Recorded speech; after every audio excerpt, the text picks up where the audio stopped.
The morning I drove away from the hospital, I couldn't see the road properly. Not because of the rain, though it was raining, that gray November drizzle that Edmonton does so well, the kind that isn't heavy enough to justify turning on your wipers but just sits on the windshield and blurs everything. I couldn't see because I was crying in a way I hadn't cried since I was a kid. Ugly crying. Both hands on the wheel, jaw clenched, making sounds I didn't recognize as coming from my own body. My wife, Nora, was inside that building. The doctors had told us 3 weeks earlier that the tumor in her liver had progressed faster than they'd hoped. The oncologist, Dr.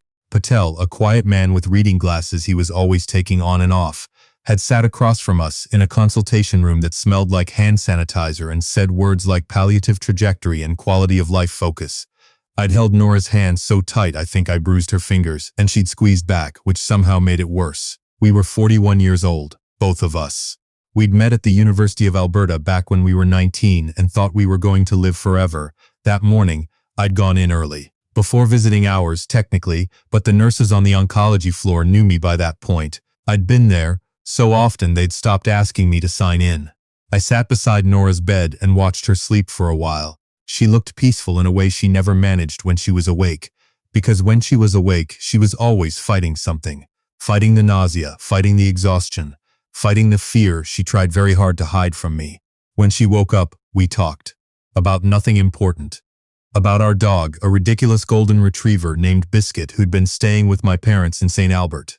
About whether the Oilers had any chance that season. About the good pasta place on White Avenue we'd been meaning to try for 2 years and never had. We didn't talk about what was happening to her.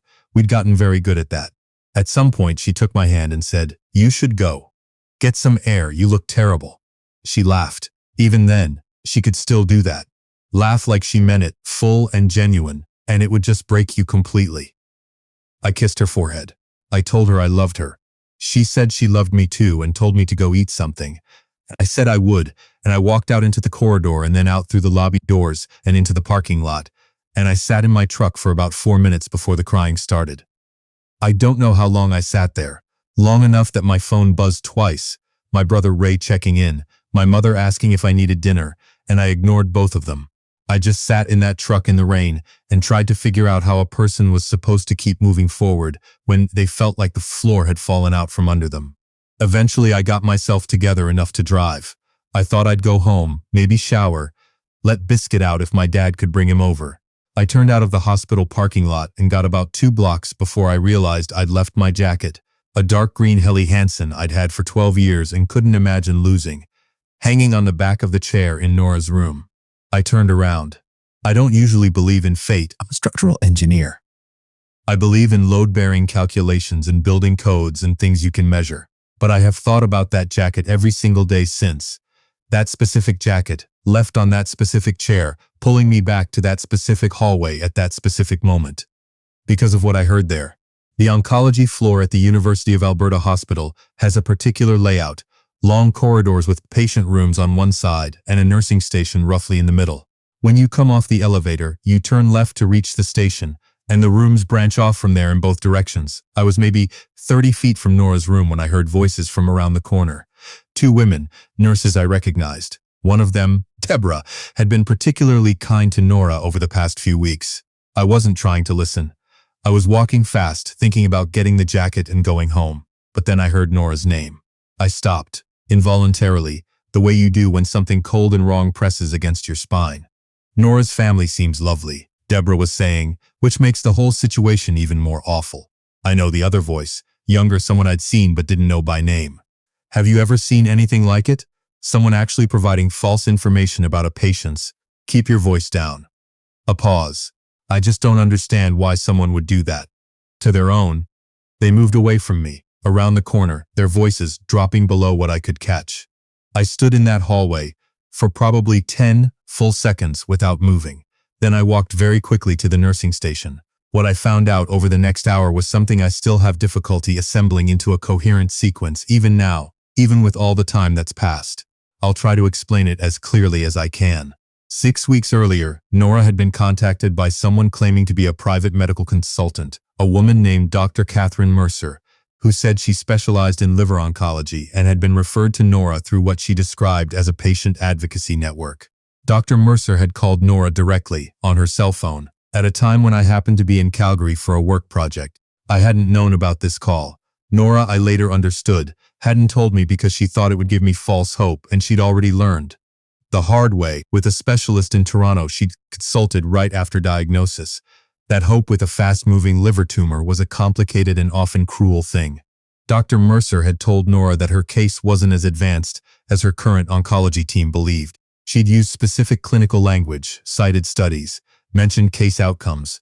She'd told Nora that with an experimental intervention she'd been involved in developing, combined with a particular approach to surgical resection, there was a real chance of extending life by years, not months. Then she'd told Nora there were complications with getting this on the official hospital record, given the experimental nature of the protocol, and that a lot of the coordination would need to happen through her directly. Nora, who was 41 years old, and terrified and had a husband she was desperate to stay alive for, had believed her. I want to be very careful here, because I've thought about this a lot, and the one thing I will not do is blame Nora for any of it. When you are that afraid, and someone offers you a door that might lead somewhere other than the place you're headed, you don't analyze the frame or check the hinges, you reach for the handle. So for 6 weeks Nora had been in contact with this woman. The calls came regularly. There were forms Nora was told to sign, documentation she was assured was being processed, a procedure being scheduled through a separate administrative pathway. Nora had been told that the less said to her medical team and to family, to me, the better, because it might jeopardize the experimental classification and create liability issues, and so she'd said nothing to me. Nothing to Dr. Patel, nothing to anyone. The procedure that was supposedly scheduled for that week, the one I believed Nora was receiving, the one I'd kissed her forehead and said goodbye before, didn't exist in any hospital record. It had never been scheduled. The Dr. Catherine Mercer didn't appear in any provincial medical registry. When the nursing staff had gently tried to confirm Nora's scheduled procedure that morning, checking records as part of routine preparation, they'd found nothing. They'd flagged it with the charge nurse. The 2 nurses I'd overheard were processing what they'd just learned. I was the one who had to go back into Nora's room and tell her. I've had to have hard conversations in my life. I had to call my parents the night a close friend died in a car accident in his 30s. I've had to tell clients that structural assessments came back with results they didn't want to hear. I once had to tell my younger brother that the business he'd poured 3 years into wasn't going to survive. Nothing was like that conversation. Nora's face when I told her, carefully, as gently as I possibly could, that the procedure didn't exist in the hospital system, that Dr. Mercer didn't appear to be a real physician, that somewhere in the last 6 weeks, someone had deliberately given her false medical hope. She went very still. Her eyes moved to the window, that view of the gray November sky, and she was quiet for a long time. Then she said, "It was Tamara, wasn't it?" I hadn't said anything about who was behind it. I didn't know yet. But I watched my wife's face, and I understood from her expression that she had already, in some part of herself, known something was wrong, and known in some even deeper part who might be responsible. Tamara was Nora's older sister by 4 years.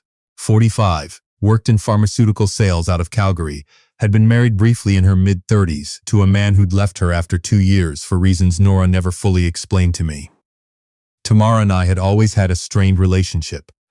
She was sharp-edged in a way that could pass for wit if you weren't paying attention, and she'd had opinions about our marriage since before we were married, about whether I was ambitious enough, about whether Nora was settling.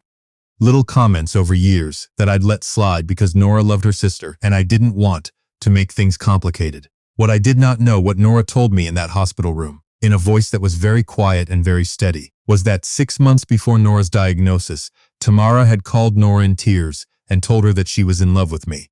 Nora hadn't told me.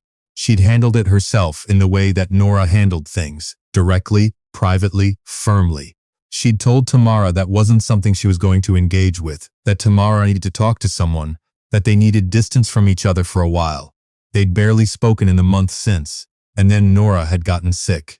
And somewhere in that sequence of events, something in Tamara had broken in a direction I still don't entirely understand. Maybe she'd told herself it was fate.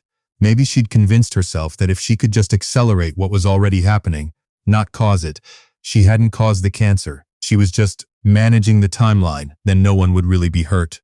I don't know what she told herself. I don't know if I want to.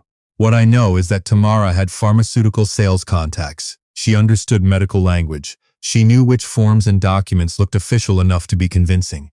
She knew Nora's cell phone number, her diagnosis details, her oncologist's name. She'd built a character called Dr. Catherine Mercer, and she'd sold that character to a dying woman who was looking for any reason to hope. And she'd used that hope to keep Nora away from any treatment that might actually extend her life. Because if Nora died soon and I was devastated and alone, Tamara would be there. That was the plan. I left Nora's room and stood in the hallway for a moment. I'm not a person who loses control easily. I've always been the one in the room who stays calm when things get bad. Nora used to tease me about it. Said I had the emotional response time of a glacier. Standing in that hallway, I understood why glaciers move slowly. It's because they're carrying an enormous amount of weight. I called our family lawyer first. Malcolm Ossie, 53, had handled our wills and our house purchase, and a minor contract dispute I'd had with a subcontractor 2 years earlier. I called him on his direct line, and I told him, as concisely as I could, what had happened. He was quiet for a moment and then said, "Don't contact the sister. Don't contact anyone involved. Document everything you've been told and who told it to you, and I'll be there within 2 hours." Then I called the charge nurse and asked to speak with someone in hospital administration. Then I called Dr. Patel's office. What happened over the next several hours was, in a strange way, clarifying. Having things to do, specific, concrete, purposeful things, kept me from having to sit with the full weight of what Nora's sister had done. Malcolm arrived and began working with the hospital's legal team to document the fraud. Dr. Patel was reached and came to the floor personally.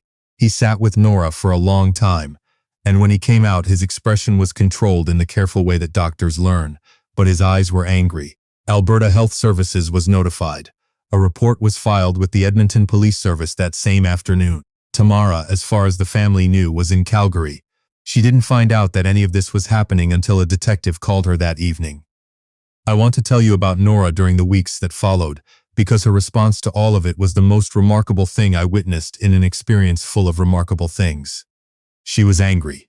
She was genuinely, thoroughly angry, and she did not hide it or manage it down into something more digestible.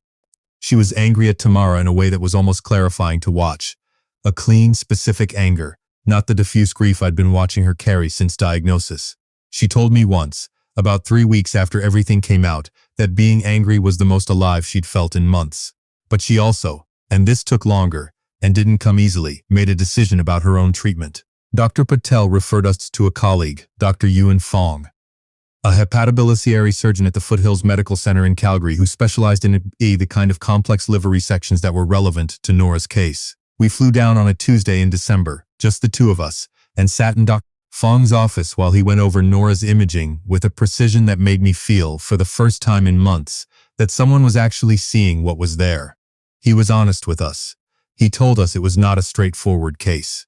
The tumor's position complicated the surgical approach, and there were margins he'd need to assess in real time during the procedure. He told us it wasn't without risk. Nora asked him to tell her the realistic outcomes if she proceeded versus if she didn't, he told her. She thought about it for about 30 seconds and then said, "Okay, let's schedule it." That was Nora.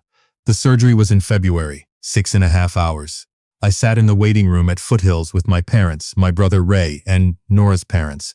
Her mother, a small, devastated woman named Florence, who held my hand and prayed quietly. Her father, Gordon, a retired school principal from Red Deer, who mostly sat very upright and very still and said almost nothing, which I came to understand was how he handled fear.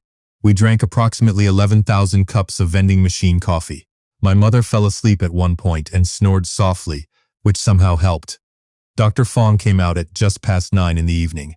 He was still in his surgical cap. He told us the procedure had gone well, that they'd achieved clear margins, that Nora was in recovery and doing as expected. Florence made a sound I had never heard a person make before. It was grief and relief folded together into something that had no name. Gordon stood up and shook Dr. Fong's hand for a very long time without speaking. I went to the bathroom and cried for about 4 minutes, which I think was proportionate. Nora spent 11 days at Foothills recovering. She had a drain-in, and a scar that ran across her abdomen in a way she later described, with characteristic Nora humor, as extremely dramatic, which honestly suits me. She was exhausted and uncomfortable and spent most of the first week sleeping, but when she was awake she was there, fully there, the way she'd struggled to be in the months when the fatigue of the cancer had started taking pieces of her. I drove back and forth between Edmonton and Calgary 6 times in those 11 days. Biscuit came to stay with my parents in St. Albert, who I think enjoyed him more than they'd expected to, judging by the number of photos my mother texted me of him on their couch. On the 9th day, Nora's oncologist confirmed what Dr. Fong had already told us. Clear margins, no evidence of remaining disease. Adjuvant chemotherapy would follow to reduce recurrence risk, and there would be surveillance imaging every few months for several years. It wasn't a word anyone was willing to say out loud yet, not officially, not so soon. But I said it in my head, sitting beside Nora's bed that morning. Quietly, privately, like something I was afraid to disturb. Tamara was charged in March of that year. The charges were serious: criminal fraud, mischief in relation to medical information, and an account related to impersonating a medical professional, which under the Criminal Code of Canada carried significant potential penalties. Malcolm worked with a Crown prosecutor who, he told me later, had been genuinely disturbed by the case. The process took time, as these things do. There were preliminary hearings. There was disclosure. Tamara had retained a defense lawyer in Calgary who made various arguments that the Crown addressed methodically and, ultimately, successfully. She pleaded guilty 14 months after the original charges were laid.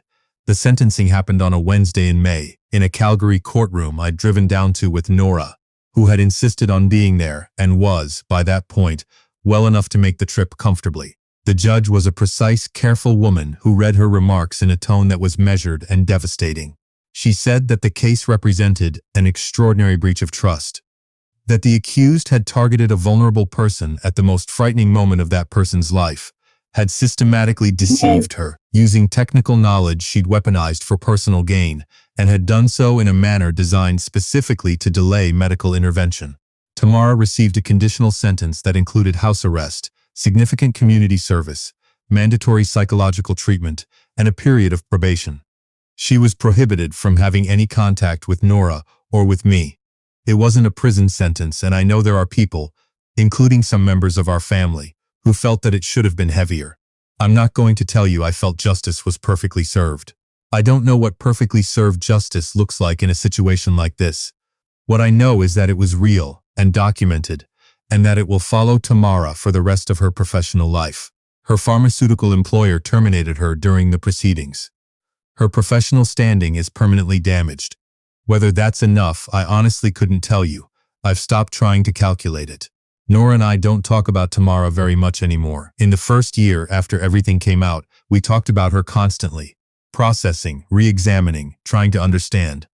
And then gradually, the way you eventually stop pressing a bruise to see if it still hurts, we talked about her less, and then less. And now there are weeks that go by. What we do talk about is everything else. The surveillance imaging that continues to come back clear, 4 years now, every single one. The pasta place on White Avenue, which we finally went to about 8 months after Nora came home from Foothills, and which was genuinely excellent and has since become a regular thing.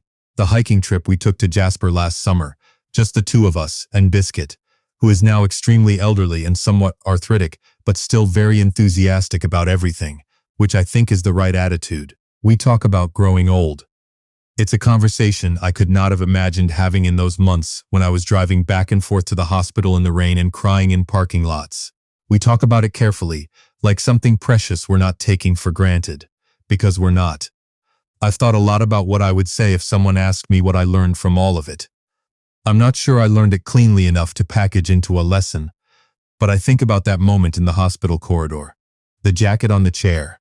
The 10 seconds I stood still in the hallway listening to 2 nurses talk about something that had nothing to do with me and everything to do with me. I think about how close it was, how the whole thing turned on that one coat, left on that one chair on that one morning. And I think, pay attention. That's all I've got. Pay attention to the thing that feels wrong, even when everything in you wants to keep walking. Especially then. Turn around and go back, even when you don't know why yet. Because sometimes the truth is just around the corner, and the only thing standing between you and it is the 30 feet you haven't walked yet.